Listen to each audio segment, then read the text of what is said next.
म्हटलं जाईल अशा मार्मिकचा आज 62वा वर्धापन दिन.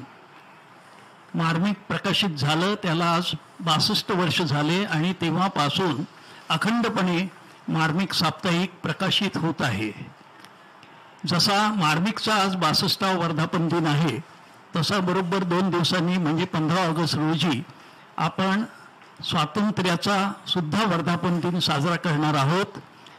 हे वर्ष वेगळे आहे कारण या वर्षी आपल्या स्वातंत्र्याला बरोबर 75 वर्ष होत आहेत. माननीय बाळासाहेब ठाकरे यांनी ज्याप्रमाणे महाराष्ट्र प्रेमाची एक ललकारी दिली होती त्याचबरोबरीनं त्यांनी देशप्रेमाची सुद्धा हाक सदैव दिली होती. आणि म्हणूनच जे अनेक मंत्र माननीय बाळासाहेबांनी आपणा सर्वांना दिले त्यातला एक मंत्र होता, प्रथम जय हिंद म्हणा आणि नंतर जय महाराष्ट्र म्हणा. आणि बाळासाहेबांनी आपले विचार हे मार्मिकमधून नंतर दैनिक सामनामधून सातत्याने मांडताना देशप्रेम कधीही डोळ्याआड होऊ दिलं नाही. आणि आपल्या तमाम मराठी बांधवांना शिवसैनिकांना हा देशप्रेमाचा जो एक प्रकारचा त्यांनी मार्ग दाखवलेला आहे त्या मार्गावरून असंख्य आपण सर्व भगिनी बांधव आज चालत आहोत. ह्या मार्मिकच्या 62व्या वर्धापन दिनानिमित्त मी सर्वांना मनापासून शुभेच्छा देतो. आणि त्याचबरोबरीनं मार्मिकमधून ज्यांची व्यंगचित्र प्रसिद्ध झाली आणि माननीय बाळासाहेबांचं ज्यांना मार्गदर्शन लाभले असे एक ज्येष्ठ व्यंगचित्रकार श्री संजय मेस्त्री हे यांना सुद्धा आजच्या या कार्यक्रमामध्ये आपण निमंत्रित केलेलं आहे. मी संजय मेस्त्री यांना 2 शब्द बोलण्यापूर्वी सर्वांचं स्वागत करतो. सर्वप्रथम मार्मिक सामना ह्या समूहाचे मुख्य संपादक आणि शिवसेना पक्षप्रमुख माननीय उद्धव बाळासाहेब ठाकरे यांचं मी पुष्पगुच्छ देऊन स्वागत करतो.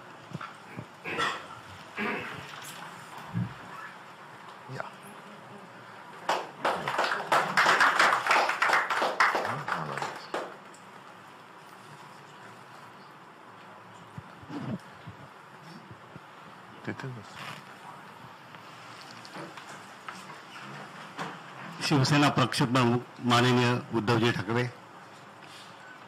प्रबोधन प्रकाशनचे विश्वस्त माननीय सुभाषजी देसाई, दिवाकरजी रावते, नीलमताई आणि उपस्थित सर्व मान्यवर मित्र, प्रथमच मी कार्टून्स कंबाईनचा अध्यक्ष या नात्याने मार्मिकच्या 62व्या वर्धापन दिनानिमित्त तमाम मराठी व्यंगचित्रकारांतर्फे हार्दिक शुभेच्छा देतो. आणि 62वं वय हे तर खरं तारुण्याचं वय आहे. Life begins at 60. KFCचे प्रमुख त्यांनी 60व्या वर्षी जीवन आपलं सुरू केलं. अमिताभ बच्चनने 60व्या वर्षानंतर दुसरी इनिंग खेळायला सुरुवात केली. मार्मिक सुद्धा तसंच 60व्या वर्षानंतर पुन्हा जोमाने ही वाटचाल करणार आहे. ही रात जागण्याचे वय अजूनही बाकी आहे. बेहोश होऊन धुंद होण्याचे वय अजूनही बाकी आहे. वयमान कितीही झाले वयात काय आहे. आनंद फुलवण्याचे वय अजूनही बाकी आहे. मित्रो, मार्मिकने आपल्या व्यंगचित्रांच्या माध्यमातून रसिकांना आनंद देण्याचं काम केलेलं आहे. व्यंगचित्र नेमकं काय करतात? सुख देतात की आनंद देतात? तर व्यंगचित्र ही आनंद देतात. सुख आणि आनंद ह्या 2 वेगवेगळ्या गोष्टी आहेत.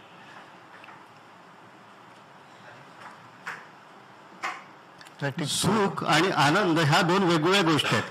आपण बाळासाहेबांचं एखादं व्यंगचित्र पाहिलं, बाळासाहेबांचं एखादं भाषण वाचलं किंवा यूट्यूबवरती ऐकलं, त्याने जो का आपल्याला मिळतो ना तो आनंद असतो. आणि एखादा पदार्थ आपण खाल्ला आणि की त्यातून जे मिळतं ना ते सुख असतं. आनंदाची शेवटची पायरी सुख आहे. जसं चित्रकलेची शेवटची पायरी ही व्यंगचित्र आहे, तसं आनंद ही सुखाची शेवटची पायरी आहे. ते आनंद देण्याचा बाळासाहेबांनी आपल्या व्यंगचित्रातून कायम प्रयत्न केला. आणि मित्र, कार्टून्स कंबाईन्स ही संस्था बाळासाहेबांनी स्थापन केली. ती कशी झाली त्याचा थोडक्यात मी इतिहास सांगतो आणि मी माझे 2 शब्द थांबवतो. मित्र, कार्टून्स कंबाईन्स ही संस्था कशी स्थापन झाली ती गमतीदार गोष्ट आहे. साधारण 16 मार्च 1983 रोजी कोल्हापूरला रंकाळा तलावाच्या जवळ शालिनीताई पॅलेस जे आहे त्याच्या आवारामध्ये दत्त मंगल प्रसाद कार्यालय आहे. तिथे महाराष्ट्रातील पहिला व्यंगचित्रकारांचा मेळावा झाला. तिथल्या कोल्हापूरच्या 5 संस्थांनी मिळून तो मेळावा घेतला होता आणि त्या मेळाव्याचे अध्यक्ष होते माननीय शिवसेना प्रमुख मार्मिकचे संपादक बाळासाहेब ठाकरे. आणि त्या मेळाव्याचं उद्घाटन केलं होतं बाबूराव सडवेलकर, त्यावेळेला महाराष्ट्र कला संचालनालयाचे ते प्रमुख होते. तर त्यांनी ते उद्घाटन केलं होतं आणि बाळासाहेब त्या कार्यक्रमाचे अध्यक्ष होते. त्या उद्घाटन करताना बाबूराव सडवेलकरांनी एक गुलमोहराचं चित्र काढलं होतं, निष्पर्ण गुलमोहर, ज्याला पानं नाहीत असा गुलमोहर, अशासाठी की विनोदाला एक दुःखाची झालर असते, विनोदाला एक कारुण्याची झालर असते, असं त्यातून त्यांना प्रकट करायचं होतं. कारण त्या संमेलनाचं हसरे संमेलन त्या संमेलनाचं नाव होतं. त्याचा उद्देशच हा होता की व्यंगचित्रकाराने आपल्याला कल्पना कशा सुचतात आणि त्याच्या मागची कारण मीमांसा सांगणी, हे त्या साधारण त्या हसरे संमेलन 1983 साली 16 मार्च 1983 साली संमेलन झालं होतं, त्याची एक रूपरेषा होती तशी. आणि त्यानंतर बाळासाहेबांनी ते एक संमेलन खऱ्या अर्थाने गाजवलं. जर तुम्ही 16 मार्च 1983 सालचा पेपर काढून बघितले तर संपूर्ण ते संमेलन, शनिवारच होतं, योगागन आजही शनिवार आहे, त्या दिवशी पण शनिवार होता, संपूर्ण संमेलन बाळासाहेबांनी गाजवलं. बाळासाहेबांनी आपल्या भाषणात त्यावेळेला सांगितलं की व्यंगचित्रकार हा सहीवरून ओळखण्याच्या ऐवजी रेषेवरून ओळखता यायला पाहिजे. आणि ते संमेलन बाळासाहेबांच्या भाषणाने गाजलं. सगळ्या वर्तमानपत्रांनी बाळासाहेबांना त्यावेळेला प्रसिद्धी दिली होती. त्यानंतर तशा पद्धतीचं एक संमेलन पार्ल्याला झालं. रमेश मंत्री जे साहित्यिक होते त्यांनी ते संमेलन आयोजित केलं होतं. त्याचं स्वरूप असं होतं की सकाळी विनोदी लेखक आणि विनोदी कवी आणि त्यानंतर दुसऱ्या सत्रामध्ये व्यंगचित्रकार. त्या संमेलनाचे अध्यक्ष सुद्धा बाळासाहेब होते. त्यानंतर तिसरं संमेलन झालं साहित्य संघ मंदिरामध्ये, श्रीधर गैसा साहित्य संघ मंदिराचे, त्यांच्या पुढाकाराने झालं. त्याचंही स्वरूप असं होतं, सकाळी विनोदी लेखक, विनोदी कवी आणि दुपारी व्यंगचित्रकार. त्याचेही अध्यक्ष बाळासाहेब होते. तर आम्ही तरुण मंडळी त्यावेळेला तसं 20-22 वर्षांचे त्यावेळेला होतो. मग आपण असं काहीतरी करूया. मग विकास सबनीसांचे लीडर विकास सबनीसांना आम्ही काय साहेबांकडे येण्याचं, बाळासाहेबांकडे येण्याचा आमचा दुवा म्हणजे विकास सबनीसांना सांगायचं, मध्ये आम्हाला साहेबांकडे घेऊन येत असत. तर विकास सबनीस मला आस्वाद जवळ भेटले, म्हणाले की आपण असं संमेलन करतोय. मी साहेबांना भेटून आले, साहेबांनी होकार दिलाय. आम्ही धुरू हॉल घेतला होता, पण साहेब म्हणाले धुरू हॉल नको, मी तुम्हाला सेना भवन देतो, सेना भवनामध्ये तुम्ही ते करा. आणि विकास सबनीस म्हणाले की आपल्याला व्हॉलंटियर्स लागणार आहेत, आपल्याकडे माणसं नाहीत, तू लवकर ये. 5:30ची वेळ होती, मी 4:30ला तिथे जाऊन थांबलो होतो. आणि दिलीप घाटपांडेने आम्हाला सेना भवन उघडून दिलं होतं आणि आम्ही ती सगळी सतरंजी, अंथरणं वगैरे सगळे ते कामं तिथे केली. आणि त्यावेळेला चहा पाण्यासाठी जे काय भांडी वगैरे लागतात ते आम्ही विकास सबनीसांच्या घरातूनच बादलीतून आणली होती. बाळासाहेब आल्यानंतर मग आम्ही बाळासाहेबांना शिवाजीचा पुतळा होता तिथे हार घालायला वगैरे सांगितलं. साहेबांनी हार घातला आणि आम्ही खुर्चीवर बसण्याची विनंती केल्यानंतर साहेब म्हणाले मला काय तुम्ही व्यंगचित्रकार नाही समजत. आणि बाळासाहेब आमच्या सोबत खाली सतरंजीवर मधोमध येऊन बसले, ते फोटोग्राफ्स अजून आहेत. आणि ती मीटिंग अशी चालू झाली. त्यावेळी प्रभाशंकर कवडी, राम वैरकर असे एकापेक्षा एक दिग्गज व्यंगचित्रकार त्यावेळेला उपस्थित होते. त्यावेळेला 1983 साली साधारण हार्डली 10 ते 15 व्यंगचित्रकार असतील. त्यानंतर एकदा विकास सबनीसांबरोबर साहेबांकडे भेटलो होतो, तेव्हा साहेब आम्हाला म्हणाले की अरे आता व्यंगचित्रकार किती आहेत? आम्ही म्हणालो की 100 आहेत. तेव्हा बाळासाहेब मार्मिक बोलले, ते वाक्य महत्वाचं आहे. साहेब म्हणाले नाहीत, अजूनही 12 ते 15 व्यंगचित्रकार आहेत. हे वाक्य महत्वाचं आहे, दर्जा किती घसरलाय त्याबद्दल साहेबांचं हे मार्मिक वाक्य आहे. आणि आम्ही ते संमेलन आयोजित केलं. प्रभाशंकर कवडी, राम वैरकर अशी मंडळी साहेबांना सांगत होते की साहेब आम्हाला पैसे वेळेवर मिळत नाही, त्यासाठी काहीतरी करायला पाहिजे. मग साहेब म्हणाले आपण काय करायला पाहिजे? मग आपण एखादी संस्था स्थापन करूया. मग बाळासाहेब म्हणाले हरकत नाही. आणि तिथे कार्टुनिस्ट कंबाईन्स या संस्थेची स्थापना झाली. सर्वांनी सांगितलं, साहेबांना मराठी नाव सांगितलं. साहेब म्हणाले नको, आपल्याकडे जगातले व्यंगचित्रकार यायला पाहिजेत म्हणून आपण कार्टुनिस्ट कंबाईन हे नाव घेऊया. आणि विकास सबनीसना त्यांनी लोगो बनवायला सांगितलं. अशी कार्टुनिस्ट कंबाईन्स या संस्थेची स्थापना झाली. आणि त्या संस्थेच्या मार्फत आम्ही दरवर्षी वेगवेगळे कार्यक्रम करत असतो, एक संमेलन घेत असतो. आज 5 मेला जागतिक व्यंगचित्रकार दिनानिमित्त बाळासाहेब ठाकरे राष्ट्रीय स्मारकांच्या मदतीने सुभाजी देसाईंच्या मार्गदर्शनाखाली आम्ही एक भव्य प्रदर्शन आयोजित केलं. तो स्पर्धा घेतली होती. त्याला जगातील 24 वेगवेगळ्या देशातून व्यंगचित्र आली होती. म्हणजे इंग्लंड, अमेरिका, फ्रान्स देशांची नावं घेत नाही, 24 वेगवेगळ्या देशातून व्यंगचित्र आली. इतका प्रचंड रिस्पॉन्स बाळासाहेब ठाकरे राष्ट्रीय स्मारक आणि कार्टून्स कंबाईनच्या या स्पर्धेला मिळाला होता. मित्र, बोलण्यासारखं खूप आहे, मी जास्त वेळ घेत नाही. कार्टून्स कंबाईनची ही स्थापना अशी झाली, ही थोडीशी मी पार्श्वभूमी तुम्हाला सांगतो. आणि इथेच थांबतो. जय हिंद, जय महाराष्ट्र.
नुकताच मार्मिकचा हा 62वा वर्धापन दिन जो विशेष अंक आहे त्याचं अनावरण माननीय उद्धवजींनी केलं.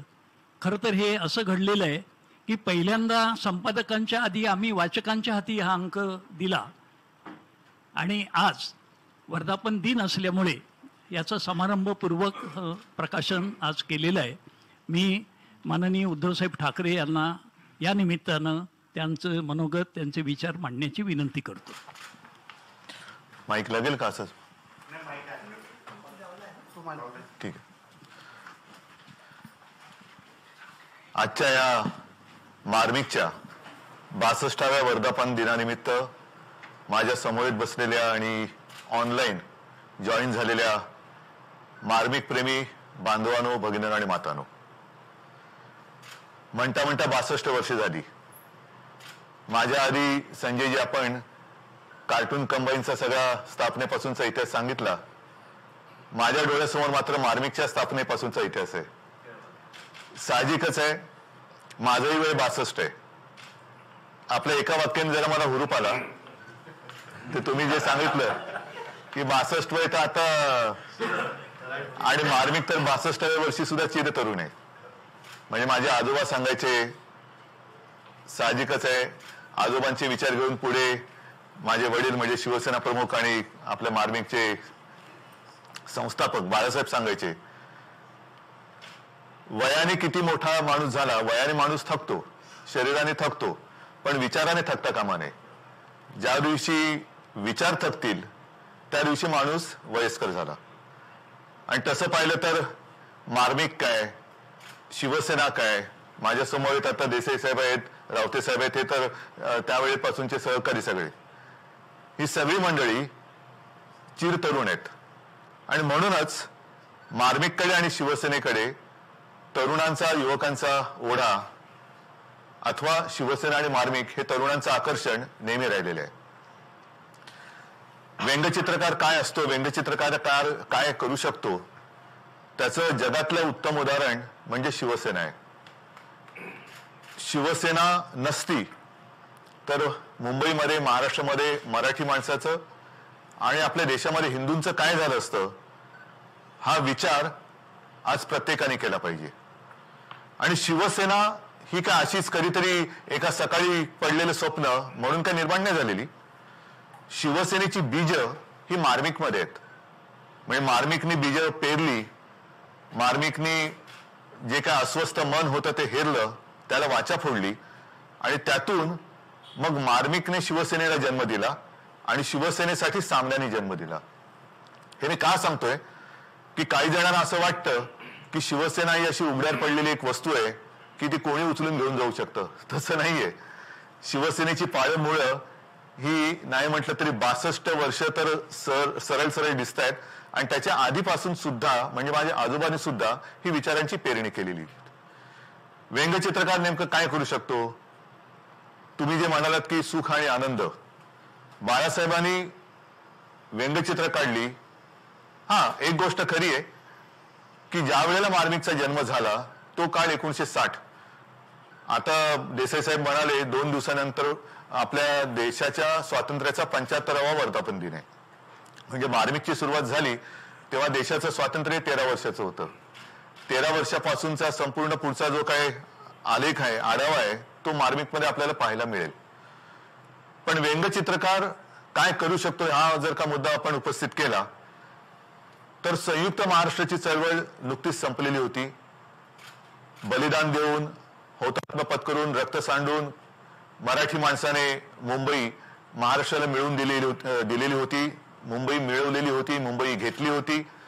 आणि मग बाळासाहेबांनी एक विचार केला. बाळासाहेब आणि माझे आजोबांबरोबर माझे काका आणि बाळासाहेब, की किती काळ संघर्ष करायचा. आता या मराठी माणसाच्या आयुष्यात थोडे जर हलके फुलके क्षण आले पाहिजेत. मग काय करायचं, आपण काय करू शकतो. तर व्यंगचित्र दोघेही काढत होते. व्यंगचित्र साप्ताहिक काढायचं ठरवलं आणि ते काढल्यानंतर हळूहळू जी काय माणसं गोळा व्हायला लागली, ती गोळा व्हायला लागल्यानंतर एक लक्षात आलं की मुंबईमध्ये म्हणजे मराठी माणसाच्या घरामध्येच मुंबई मिळवली नक्की, पण मराठी माणसावरती अन्याय हा होतच आहे. मग त्याला वाचा फोडण्याचं काम हे मार्मिकने केलं. म्हणजे सुख आणि आनंद या बरोबरीने अस्वस्थ मनाला आणि वेदनेला वाचा फोडण्याचं काम व्यंगचित्रकार करू शकतो हे मार्मिकने दाखवून दिलं. अस्वस्थ मनाला वाचा फोडण्याचं काम. आता त्या व्यंगचित्रामध्ये आनंद कोणाला मिळाला असेल मला कल्पना नाही, पण मराठी माणसाच्या आणि सर्वसामान्याच्या सुखासाठी शिवसेना प्रमुखांनी व्यंगचित्रही काढली आणि शिवसेनाही काढली. हे तर निर्विवाद सत्य आहे. आता व्यंगचित्रकार म्हणजे नेमकं काय, व्यंगचित्र म्हणजे काय, ह्या विषयावरती गेले 62 वर्ष म्हणजे त्यावेळेला तर स्वतः शिवसेना प्रमुख बोलत असत. आपणही आज बोलत आहात. आता नेमके व्यंगचित्रकार किती राहिले हा एक मुद्दा वादाचा होऊ शकेल, पण व्यंगचित्रकार हा प्रत्येक वेळी असायलाच पाहिजे. जसं त्यावेळेला म्हणजे छत्रपती शिवाजी महाराजांच्या वेळेला शाहीर हा एक भाग होता, शाहिरी पोवाडा हा एक भाग होता. म्हणजे त्या शाहिराची थाप ही त्या डफावर पडली तर त्या डफावरचं मेलेलं कातड सुद्धा जिवंत व्हायचं ही त्या शाहिराच्या थापीची मोठी कलात्मकता आणि करामत होती. तो एक चमत्कार शाहिराच्या ज्या थापेमध्ये होता तो व्यंगचित्रकाराच्या ब्रशच्या फटकाऱ्यामध्ये. एक ब्रशचा फटकारा जर का पडला तर निश्चित पडलेली मन सुद्धा कशी पेटून उठतात हे नुसतं बोलून नाही तर बाळासाहेबांनी करून दाखवलेलं आहे. आणि ती आजची ही शिवसेना. मला असं वाटतं की जर का आपण देशाचा 75वा वर्धापन दिन आता साजरा करतो आहोत, आता तो परवा आलाच, एवढ्या 2 दिवसात काय होणार नाही, पण तुम्ही जी कार्टून कंबाईन्स एक संस्था काढलेली आहे ह्या सर्व व्यंगचित्रकारांना मी एक विनंती करू इच्छितो की जर का 1947 पासूनची सगळी व्यंगचित्र तुम्ही गोळा केलीत देशभरातल्या विविध व्यंगचित्रकारांची, तर आपल्या देशाचा हा 75 वर्षाचा कालखंड आहे तो पुन्हा एकदा व्यंगचित्राच्या माध्यमातून जिवंत करता येईल. मग त्याच्यामध्ये आर के लक्ष्मण आहेत, बरेच आहेत, म्हणजे आपल्या महाराष्ट्रातले सुद्धा आहेत, शिवसेना प्रमुख तर आहेतच, अनेक देशभरातले कार्टुनिस्ट आज सुद्धा आहेत, आज सुद्धा कार्टून काढतायत. पण 47 सालापासून नेमका आपण कसा आपला हा प्रवास झाला. कारण मी जे पुस्तक मला एक सगळ्यात समाधानाची माझ्या आयुष्यातली गोष्ट म्हणजे मी शिवसेना प्रमुखांसाठी त्यांची जी इच्छा होती त्यांच्या व्यंगचित्राचं पुस्तक ते मी करू शकलो, ही माझ्यासाठी आयुष्यातली सगळ्यात मोठी आनंदाची गोष्ट आहे. आणि ती करत असताना मार्मिकची व्यंगचित्र असं काय नव्हतं मी काही ती बघितलेली नव्हती. मी तर ती गेली अनेक वर्ष पाहतच मोठा झालेलो आहे, म्हणजे मार्मिक सोबतच मी मोठा झालेलो आहे. पण तरी सुद्धा ती परत एकदा चालताना मला असं वाटलं की व्यंगचित्रकार बदलतात, माणसं बदलतात, काळ बदलतो, पण परिस्थिती काय बदलत नाही. परिस्थिती तीच आहे. म्हणजे आज सुद्धा व्यंगचित्रकार नाही याच्यातला भाग नाही. काही काही व्यंगचित्र मी मुद्दामून हाताची ठेवलेली आहेत, पण मुद्दामून मी बाळासाहेबांची काही व्यंगचित्र ही आपल्याला दाखवू इच्छितो. आता देशाचा 75वा स्वातंत्र्य दिनाचा वर्धापन दिन आहे आणि बाळासाहेबांनी हे मला वाटतं 1980 साली काढलेले चित्र आहे. बघा, काळ बदलला, माणसं बदलली, पण परिस्थिती तीच आहे. भारत मातेच्या गळ्याला फास अजूनही तसाच आहे. हे एक व्यंगचित्र फार बोलकं आहे आणि त्याच्या खाली जे लिहिलेलं आहे की स्वतःच्या म्हणजे बाळासाहेबांनीच लिहिलेले स्वतःच्या जिंदाबादाने सत्ताधाऱ्यांचे कानाचे पडदे बधीर झाले असले तरी या देशातील राष्ट्रभक्तांच्या कानावर भारत मातेची ही किंकाळी ऐकू जाईल काय? की भारत मातेचं जे दुःख नुसतं आम्ही तिरंगा फडकवला म्हणजे राष्ट्रभक्त झालो देशभक्त झालो म्हणजे आपल्याला असं वाटतं आपली भारत माता ही आपलीच जणू काय मालमत्ता आहे. तसं नाहीये. तर तिची खरी व्यथा जे मी बोललो ना अस्वस्थ मनाच्या वेदनेला वाचा फोडण्याचं काम व्यंगचित्रकार करतो तर ती व्यथा ही मांडण्याचं काम केलेलं आहे. आता परत नाही हे तर मी दाखवलं. हे एक आणखीन फार महत्वाचं बोलकं चित्र आहे. मी आता कोणावरती काही कॉमेंट करावी म्हणून काही व्यंगचित्र दाखवत नाहीये पण 1978 साली हे बाळासाहेबांनी काढलेलं चित्र आहे. 1978 साली मोरारजीभाई देसाई पंतप्रधान होते. आता तो जनता पक्षाचा कालखंड त्याच्या आधीचा आणीबाणीचा कालखंड हा काही मोजक्या लोकांना आजही आठवत असेल कारण मी त्यावेळेला लहान होतो म्हणजे 78 साली म्हणजे 60 आणि 78 काय किती वर्षाचा होतो तो होतो. पण तो काळ बघितलेला तो काळ भोगलेला असा जो काही पिढीतला वर्ग आहे तो आजही तो काळ जर का आठवत असेल त्यांना तर हे व्यंगचित्र हे सदा सर्वदा सगळ्यांच्या लक्षात असायला पाहिजे. कारण त्या व्यंगचित्राचं शीर्षक असं दिलेलं आहे की परतीचा प्रवास. वरती त्याच्यावरती आपण एक कॉमेंट अशी केलेली आहे की तेव्हा मोरारजी भाई होते म्हणून मोरारजी देसाईंसारखा हेकडी माणूस पंतप्रधान पदी बसल्यावर जे व्हायचे तेच घडले. मोरारजींची हेकडी वृत्ती लोकशाहीच पुन्हा त्याच अंधाऱ्या खाईत घेऊन गेली. हे फार महत्वाचं वाक्य आहे म्हणून मी हे चित्र दाखवतोय. आणि हे चित्र मी जे नेहमी सांगतो की 75व्या वर्धापन दिनी आपण नेमके कुठे आहोत, आपल्या देशातली लोकशाही किती काळ जिवंत राहणार आहे, कशी जिवंत राहणार आहे ह्याचा एक आढावा सगळ्यांनी घेण्याची आज गरज आहे. आज जर का बघितलं आनंदी आनंद आहे. 75वा वर्धापन दिन आहे. सरकारने मायबाप सरकारने कार्यक्रम दिलेला आहे हर घर तिरंगा घर घर तिरंगा. ठीक आहे. आता त्याच्यावरती सुद्धा एक व्यंगचित्र कोणी काढलं माहित नाही पण मला चांगलं वाटलं की मार्मिक केवळ या साप्ताहिकाचं नाव नाही तर व्यंगचित्र सुद्धा मार्मिक असायला पाहिजे. त्याच्यात मार्मिक टिप्पणी असायला पाहिजे. आणि जे म्हणतात की अनेक शब्द जे काम करू शकत नाही ते एक व्यंगचित्र करू शकतं. तर हे एक व्यंगचित्र मी मुद्दामून दाखवतोय. त्याच्यात एक सरकारी बाबूच्या समोर एक गरीब माणूस आणि त्याचा पोरगा आहे आणि त्याचा कर्मचारी सांगतोय की सर याला घरावर तिरंगा लावायचा आहे आणि तिरंगा त्याच्याकडे आहे तो घर मागतोय. म्हणजे घराचा नाही पत्ता 75 वर्ष झालेली आहेत घर घर तिरंगा लावा. ज्यांच्याकडे घरच नाही ते तिरंगा लावणार कुठे. नंतर आता आणखीन एक आहे. हे सुद्धा व्यंगचित्र कोणी काढलं माहिती नाहीये पण व्हॉट्सअपवरती फिरतात. आता 19 तारखेला दही अंडी आहे कालाष्टमी. त्याच्यामध्ये म्हटलंय दोघं जण कोण ते तुम्हाला कळतील. व्यंगचित्र दाखवलेले ते म्हणतायत प्रभू माखन बाद में खाइएगा पहिले 5% GST दीजिए. हे जे आहे ना ह्याला मार्मिकपणा म्हणतात. आणि ही अस्वस्थ मनाला वाचा फोडणारी व्यंगचित्र काढणारे व्यंगचित्रकार आज सुद्धा आपल्यामध्ये आहेत. या अशा काही ज्या गोष्टी आहेत ना म्हणून व्यंगचित्रकार आणि शाहीर याची जी मी काही तुलना केली होती त्याच्यामुळे केलेली आहे. आज काही ज्या गोष्टी चाललेल्या आहेत आझादी म्हणजे काय स्वातंत्र्य. आपण ब्रिटिशांच्या गुलामगिरीतून स्वतंत्र झालो त्याला आता 75 वर्ष झाली. त्याच्या आधीची 150 वर्ष गुलामगिरीत गेली. 150 वर्षाचा कालखंड गेला. त्याच्यानंतरचा 75 वर्ष पूर्ण करून स्वातंत्र्याचा अमृत महोत्सव करताना परत आपण गुलामगिरीकडे चाललोय का हा सुद्धा एक विचार करण्याची आज गोष्ट आलेली आहे. कारण सगळीकडे घर घर तिरंगा लावत असताना राजकारण हे तर आपल्या पाचवीलाच पुजलेलं आहे. कारण लोकशाही म्हटल्यानंतर राजकारण आलंच.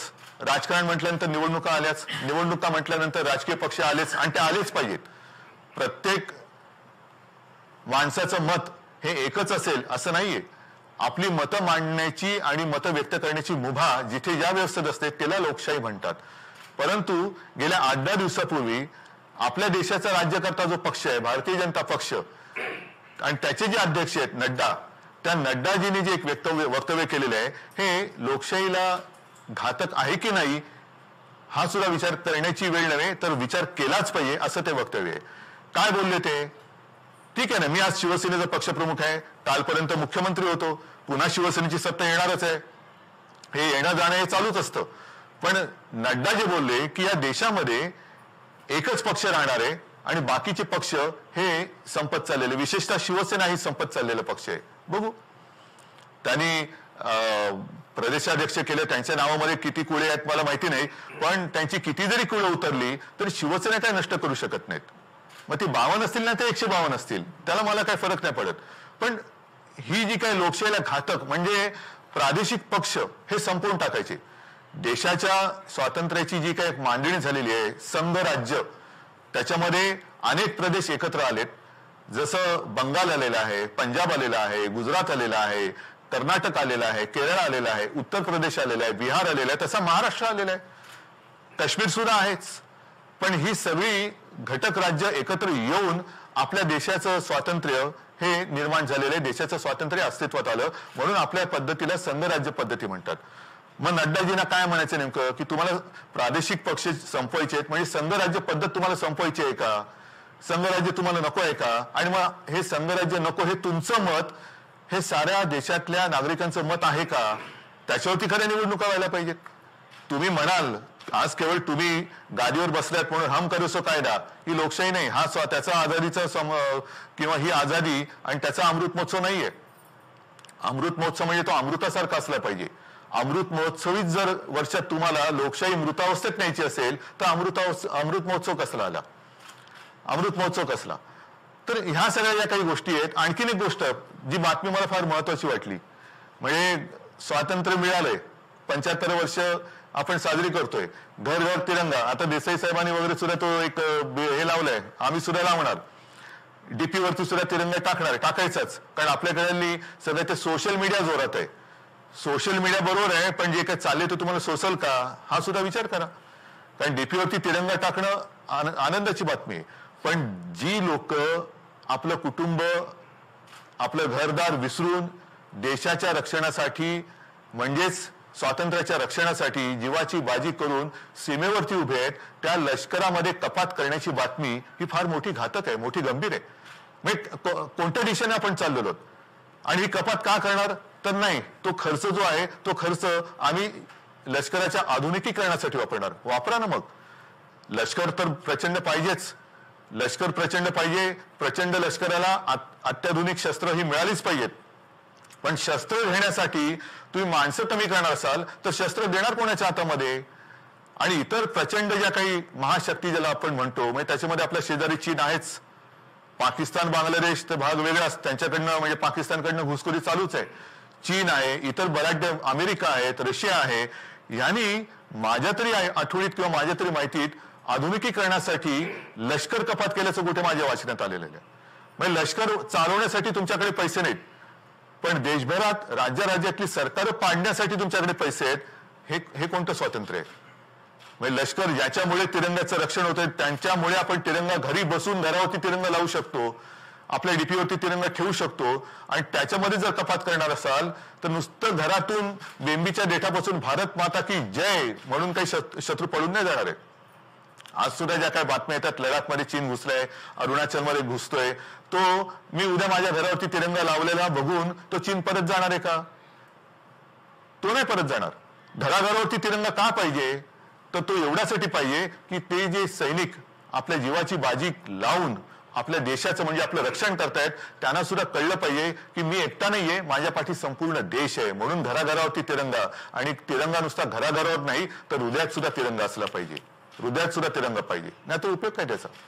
तर अशा या ज्या काही गोष्टी आहेत, या मला असं वाटतं व्यंगचित्रकारांनी ह्या मार्मिकपणाने जनतेसमोर आणल्या पाहिजेत. आता हे सगळं मी बोललो, ही परिस्थिती आज मला काही मोठं राजकीय बोलायचं नाहीये, नाहीतर महागाई आहे, वाढती बेकारी आहे, काही ठिकाणी आता सुद्धा अतिवृष्टी झालेली आहे. पण सरकार विशेषतः महाराष्ट्रातलं आहे कुठे?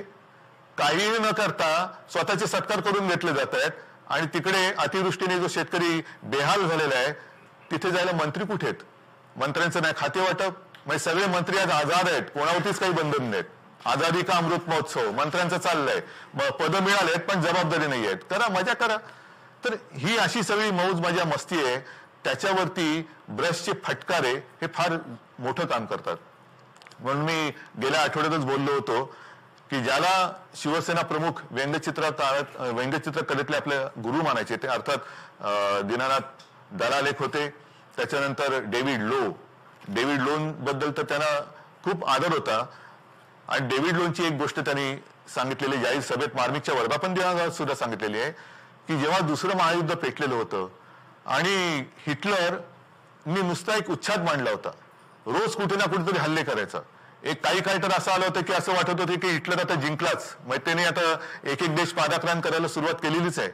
पण त्याच वेळेला ब्रिटनमधले एक व्यंगचित्रकार होते डेव्हिड लो, म्हणजे हिटलर बॉम्ब टाकायचा आणि डेव्हिड लो एक कार्टून काढायचे. पण बॉम्बनी जेवढं नुकसान व्हायचं त्याहीपेक्षा जास्त मानसिक त्रास हिटलरला व्हायचा आणि हिटलर एवढा परेशान होता की त्यांनी असं म्हणतात की त्याच्या सैनिकांना वगैरे सांगितलं होतं की हा कोण आहे माणूस, आहे तरी कुठे, त्याला घेऊन या माझ्यासमोर, जसा मिळेल तसा घेऊन या. अर्थात डेव्हिड लो काही सापडले नाही, पण ही व्यंगचित्रकाराची ताकद असते. आणि या मार्मिकच्या वर्धापन दिनाच्या निमित्ताने मी देशातल्या तमाम व्यंगचित्रकारांना एवढंच सांगू इच्छितो की जर देश पुन्हा एकदा गुलामगिरीकडे चालला असेल, पुन्हा एकदा हुकुमशाहीच्या दिशेने चालला असेल, तर तुम्ही तुमचे फटकारे त्या वृत्तीवरती मारलेच पाहिजे. तुमचा ब्रश हा कधीही कुठेही, फटकारे मारताना ब्रश झुकतो, पण तो झुकल्यानंतर परत ताठ होतो. तसे तुम्ही आणि तुमचा ब्रश, तुमचा कुंचला हा ताठ मानेने देशाला मार्गदर्शन करत राहा. आणि मार्गदर्शन व्यंगचित्रकाराने कसं करावं त्याचं अप्रतिम उदाहरण हे मार्मिकने तुमच्या समोर ठेवलेलं आहे. मला असं वाटतं तुम्ही त्यावेळेला जी काय बाळासाहेबांकडनं प्रेरणा घेतली, ती प्रेरणा केवळ व्यंगचित्र काढावी म्हणून नाहीत, तर ही पुढची सुद्धा जी काय वाटचाल आहे तो वारसा आणि वसा हा त्याच्यामध्ये दिसावा, एवढीच मी सगळ्यांना विनंती करतो. सगळ्यांना शुभेच्छा देतो. जय हिंद, जय महाराष्ट्र.